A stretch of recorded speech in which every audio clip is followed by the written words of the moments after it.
الحمد للہ رب العالمین والصلاة والسلام علی سید الانبیاء وخاتم المعصومین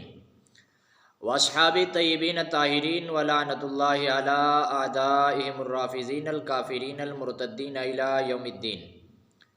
اما بعد فاعوذ باللہ من الشیطان الرجیم. بسم اللہ الرحمن الرحیم. وَإِذِ ابْتَلَىٰ إِبْرَاهِيمَ رَبُّهُ بِكَلِمَاتٍ فَأَتَمَّهُنَّ قال إني جاعلك للناس إماما قال ومن ذريتي قال لا ينال عهد الظالمين. صدق اللہ العظیم وصدق رسولہ النبی الکریم ونحن على ذلك لمن الشاہدین والشاکرین والحمد للہ رب العالمین. سامعین گرامی قدر، آج ہم نے آپ احباب کے سامنے سورۃ بقرہ کی آیت نمبر 124 پارہ نمبر 1 اعوذ باللہ من الشیطان الرجیم قال انی جاعلک للناس اماما قال ومن ذریتی قال لا ینال عہد الظالمین پر چند باتیں آپ کے گوش و گزار کریں گے، اور ہم بتائیں گے کہ فریق مخالف کا اس سے طرز استدلال کیا ہے، اور فریق مخالف کے طرز استدلال کے مطابق ہم گفتگو کریں گے، اپنا معنی اور مفہوم ہم بیان نہیں کریں گے. سب سے پہلے اس واقعے کو ذہن میں رکھیں. فریق مخالف اس واقعے کو اس طرح بیان کرتا ہے کہ اللہ رب العالمین نے حضرت ابراہیم خلیل اللہ کو آزمایا اور چند کلمات کے ساتھ، اور ان کو اس آزمائش میں پورا پایا. جب حضرت ابراہیم خلیل اللہ اس آزمائش میں پورے اترے اور اللہ رب العالمین نے ان امتحانوں کے بعد حضرت ابراہیم خلیل اللہ کے لیے انعامات کا سلسلہ جاری فرمایا، اور اس امتحان کے بعد جب انعام کے لیے اللہ تعالیٰ نے ارشاد فرمایا، اور اس سے پہلے حضرت ابراہیم خلیل اللہ کو اللہ رب العالمین کی طرف سے نبوت عطا ہو چکی تھی، اللہ رب العالمین نے پھر وعدہ فرمایا قال انی جاعلک للناس اماما، فرمایا بے شک میں آپ کو لوگوں کے لیے امام بنانے والا ہوں. تو حضرت ابراہیم خلیل اللہ نے دعا مانگی قال ومن ذریتی، اے اللہ اس عہدے کو، اے اللہ اس منصب کو میری اولاد میں بھی باقی رکھ. تو اللہ رب العالمین نے ارشاد فرمایا اعوذ باللہ من الشیطان الرجیم قال لا ینال عہد الظالمین، فرمایا ظالموں کے لیے یہ عہد نہیں ہے، ظالموں کے لیے یہ وعدہ نہیں ہے. اب اس آیت سے فریق مخالف استدلال کرتا ہے اور کہتا ہے کہ یہ آیت ہمارے ائمہ کے لیے ہے. سب سے پہلی بات تو اس آیت کو دیکھنا ہے کہ یہ آیت نص کس کے لیے ہے، کہ حضرت ابراہیم خلیل اللہ کو امام بنایا گیا اور اللہ رب العالمین نے بنایا اور قرآن کریم میں ارشاد فرمایا. تو یہ نص قرآن مجید میں اللہ رب العالمین نے حضرت ابراہیم خلیل اللہ کے لیے ارشاد فرمائی ہے، جبکہ فریق مخالف حضرت ابراہیم خلیل اللہ کو امام نہیں مانتا. اور اسی طریقے سے فریق مخالف اس پر قیاس کر کے کہتا ہے کہ حضرت ابراہیم خلیل اللہ نے دعا کی قال ومن ذریتی لا ینال عہد الظالمین، قال ومن ذریتی قال لا ینال عہد الظالمین. اللہ رب العالمین نے ارشاد فرمایا کہ ظالموں کے لیے یہ وعدہ نہیں، اور تمہاری اولاد میں جو نیک ہوں گے ان کے لیے یہ وعدہ ہے. فریق مخالف اس سے استدلال کرتا ہے اور کہتا ہے کہ اس سے ہمارے امام مراد ہیں، اور آیت میں موجود ہے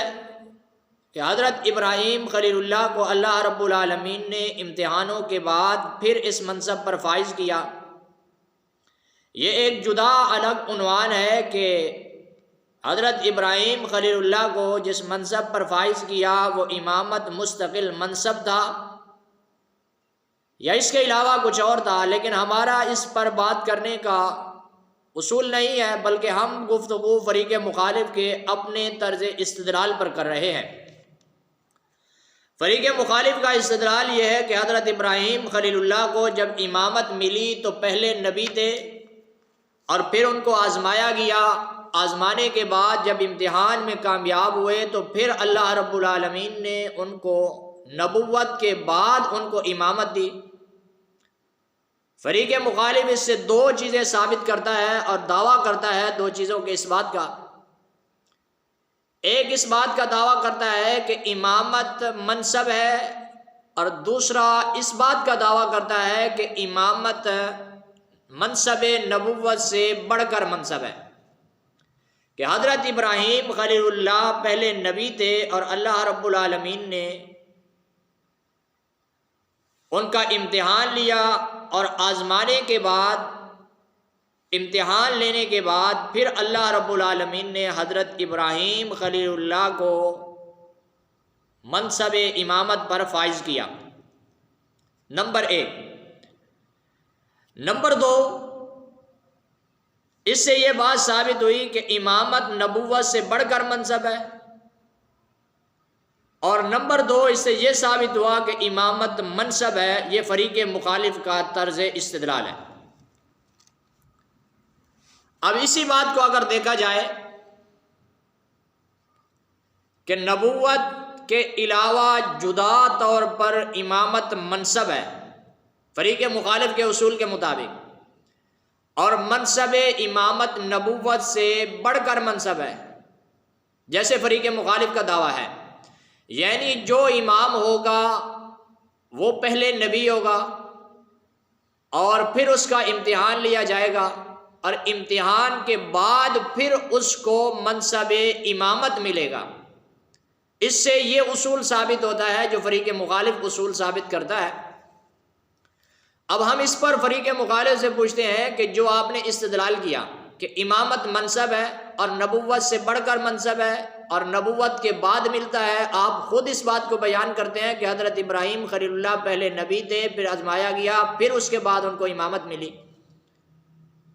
تو ہم فریق مخالف سے سوال کرتے ہیں کہ جن کی امامت کے آپ قائل ہیں، کیا وہ بھی نبی ہیں اور پھر ان کو آزمایا گیا اور پھر اس کے بعد ان کے لیے امامت کا تمغہ ان کے لیے رکھا گیا اور امامت کا منصب ان کے لیے فائز کیا گیا، یا وہ نبی بھی نہیں ہے؟ اگر وہ نبی ہیں تو اللہ کے نبی علیہ الصلوۃ والسلام کی ختم نبوت کا انکار کرنے کی وجہ سے پوری امت مسلمہ آپ کو اسلام سے خارج کہتی ہے، اور اگر وہ نبی نہیں ہے تو اس آیت سے آپ کے اپنے اصول کے مطابق بھی آپ کبھی بھی اس سے استدلال نہیں کر سکتے، کیونکہ آپ کا اپنا اصول ہے کہ امامت نبوت سے بڑھ کر منصب ہے، اور نبوت کے بعد حضرت ابراہیم علیہ السلام کو ملی۔ جب حضرت ابراہیم علیہ السلام کو نبوت کے بعد ملی تو تمہارے اماموں کو نبوت سے پہلے کیسے مل گئی؟ اور نبی بھی نہیں ہے، پھر امام کیسے ہوئے؟ اس سے معلوم ہوا اس آیت کے مطابق فریق مخالف جو طرز استدلال پیش کرتا ہے اس کے اپنے اصول کے مطابق بھی 12 امام کبھی بھی امام نہیں ہو سکتے، کیونکہ وہ نبی نہیں ہے، اور امامت نبوت سے بڑھ کر منصب ہے، اور جو منصب نبوت سے بڑھ کر ہو، نبوت کے بعد ملتا ہو کہ پہلے آدمی نبی ہو، پھر اس کا آزمایا جائے، پھر اس کو وہ منصب ملے۔ حالانکہ یہ 12 امام تو نبی بھی نہیں، جب نبی نہیں ہے تو پھر وہ امام بھی نہیں ہے، تو منصب امامت بالکل ان کا ختم ہوا۔ فریق مخالف کے اپنے طرز استدلال کے مطابق اگر وہ یہ اس بات کو ثابت کرتا ہے کہ منصب نبوت منصب امامت سے بڑھ کر ہے اور نبوت کے بعد ملتا ہے، تو آپ کے امام میں سے تو کوئی ایک امام بھی نبی نہیں، اس لیے وہ امام ہی نہیں ہے، اور اس آیت سے فریق مخالف استدلال بھی نہیں کر سکتا۔ ہم نے یہ جواب اور سوال اس طرز پر کیا ہے جو فریق مخالف کا طرز استدلال ہے۔ اور دوسری بات، لا ینال عہد الظالمین، کہ ظالموں کو یہ عہدہ اور یہ منصب نہیں ملتا، جبکہ فریق مخالف اپنے اصول سے ثابت کرتا ہے ظالم وہ ہوتا ہے جس میں کچھ کفر کی علامتیں، جس میں کچھ نہ کچھ پایا جائے، گناہ پائے جائیں، وہ ظالم ہوتا ہے۔ اور فریق مخالف اپنے ائمہ کے لیے خود اس بات کو ثابت کرتا ہے کہ انہوں نے پوری زندگی تکیہ کر کے